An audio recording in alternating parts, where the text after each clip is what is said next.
Laymen's evangelical fellowship విశ్వాసమే విజయము అనుదిన ధ్యానములు పరిశుద్ధుల నీతి క్రియలు మరియు ఆమె ధరించుకొనుటకు ప్రకాశములు నిర్మలములనైన సన్నపు నారబట్టలు ఆమెకి ఇయ్యబడిన అవి పరిశుద్ధుల నీతి క్రియలు.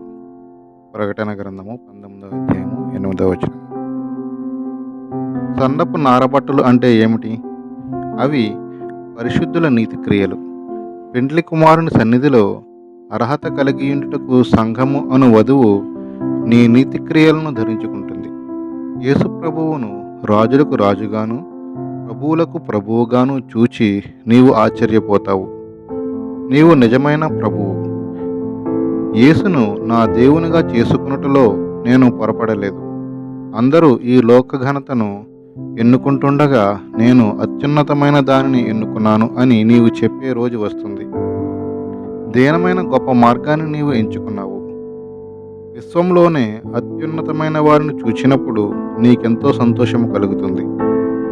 ఆయన కొరకు శ్రమపడినా, నిన్ను నీవు ఆయన కొరకు తృణీకరించుకున్నా అది నీకెంతో తృప్తినివ్వగలదు. ఆయన రాజ్య పరిపాలన చేస్తుండగా ఆయనకు సమర్పింపబడి ఆయనతో పాటు ఉంటూ ప్రజల ప్రభువును చూచుచూ ఆయనతో పాటు నీవు కూడా పరిపాలిస్తావు. ఆయన రాజులకు రాజు, ప్రభువులకు ప్రభువు. ఆయన నీతితో తన వధువును అలంకరిస్తాడు. ఆయన కృప వలన నేనా పరిపూర్ణతలోనికి చేరుకున్నాను. నీ జీవితము ద్వారా సంఘము అలంకరించబడాలి. అట్లు క్రీస్తు వధువు ధరించుకునే వస్త్రాలను నీవు సరఫరా చేయాలి. నీ యొక్క పరిశుద్ధత, నీ యొక్క ప్రేమ, నీ మీదనున్న ఆయన శుద్ధీకరణ కృపలు ఆమె ధరిస్తుంది.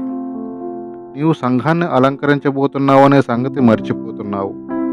శరీరాశ, నేత్రాశ, జీవోటంబము నిన్ను తాకలేవు.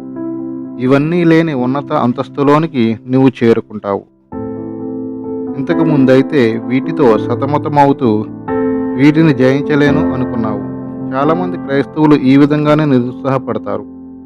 కానీ క్రీస్తులో ఎలాంటి నిరుత్సాహము లేదు. నీవు జయిస్తావు అంతే. కాదు, నీవు తప్పక జయించాలి.